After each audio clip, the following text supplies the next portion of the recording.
कृष्ण की बाल लीलाओं की जब बात आती है तो पूतना राक्षसी का वर्णन जरूर आता है। पूतना कंस की दासी थी। पूतना एक शक्तिशाली राक्षसी थी, लेकिन पूर्व जन्म में वह एक राजकन्या थी। आइए जानते हैं पूतना की कहानी।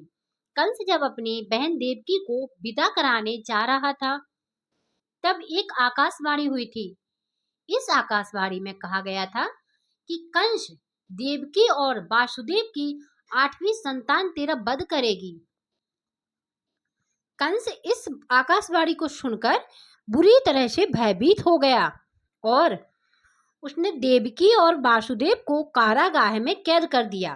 कंस ने दोनों को इस शर्त पर जीवित रखा कि जो भी संतान होगी उसे वे कंस को सौंप देंगे ताकि वो उसे मार सके। वासुदेव और देवकी ने ऐसा ही किया। जब भगवान विष्णु ने कृष्ण के रूप में 8वां अवतार लिया तो उन्होंने वासुदेव जी से कहा कि वे उन्हें वृंदावन में नंद बाबा के यहाँ छोड़ आए और उनके यहाँ जो कन्या जन्मी है उसे लाकर कंस को सौंप दें। वासुदेव ने ऐसा ही किया। कंस ने जब इस कन्या को मारने के लिए हाथों को उठाया तो कन्या गायब हो गई।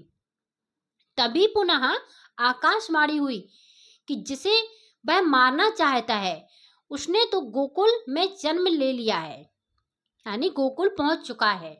पूतना राक्षसी को कंस ने दी ये जिम्मेदारी। भगवान श्री कृष्ण का जन्म भाद्रपद मास की कृष्ण पक्ष की अष्टमी तिथि और रोहिणी नक्षत्र में रात्रि 12 बजे हुआ था। कंस को मारने वाला वृंदावन पहुंच चुका है। इस बात से वह इतना भयभीत हो गया कि उसने भाद्रपद मास की कृष्ण पक्ष की अष्टमी के दिन जन्म लेने वाले सभी बच्चों को मारने के लिए पूतना को वृंदावन भेजा। पूतना ऐसे बनी राजकन्या से राक्षसी। पिछले जन्म में थी राजा बलि की पुत्री। पूतना ऐसे बनी राजकन्या से राक्षसी। राजा बलि की पुत्री में रात्रि 12 बजे हुआ था। कंस को मारने वाला वृंदावन पहुंच चुका है। इस बात से वह इतना भयभीत हो गया कि उसने भाद्रपद मास की कृष्ण पक्ष की अष्टमी के दिन जन्म लेने वाले सभी बच्चों को मारने के लिए पूतना को वृंदावन भेजा। पूतना कौन थी? पूतना पिछले जन्म में राजा बलि की पुत्री थी, जो एक राजकन्या थी। पिछले जन्म में पूतना का नाम रत्नमाला था। एक कथा के अनुसार एक दिन राजा बलि के यहाँ एक बामन पधारे। भगवान बामन की सुंदर और मनमोहक छवि देखकर रत्नमाला के मन में ममतत्व जाग उठा। भगवान बामन को देखकर वह मन ही मन सोचने लगी कि मेरा भी ऐसा ही पुत्र हो, ताकि वह उसे हृदय से लगाकर दुग्धपान कराती, बहुत दुलार करती।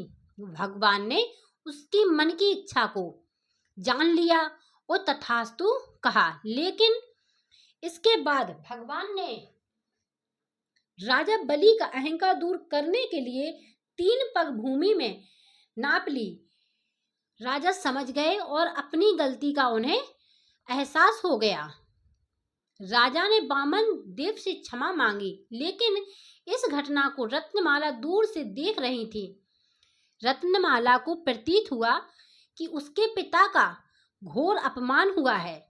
इससे वह बुरी तरह से क्रोधित हो गई।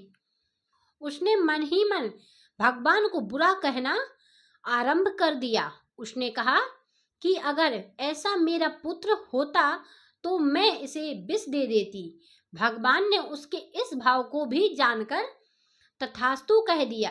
रत्नमाला अगले जन्म में बनी पूतना। अगले जन्म में भगवान द्वारा तथास्तु कहने के कारण पूतना राक्षसी के रूप में उसने जन्म लिया। पूतना कंस की सबसे विश्वास पात्र दासी थी। कंस ने अष्टमी की तिथि के दिन जन्म लेने वाले सभी बच्चों को मारने का आदेश दिया।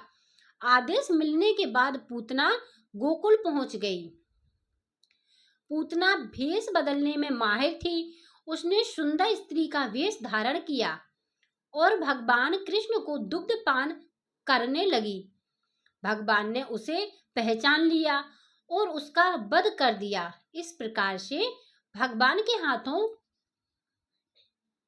पूतना का वध हुआ और जन्म मरण के बंधन से मुक्त कर दिया। वहीं पूतना की दुग्ध और विष पिलाने की इच्छा को भी पूर्ण किया। Thanks for watching.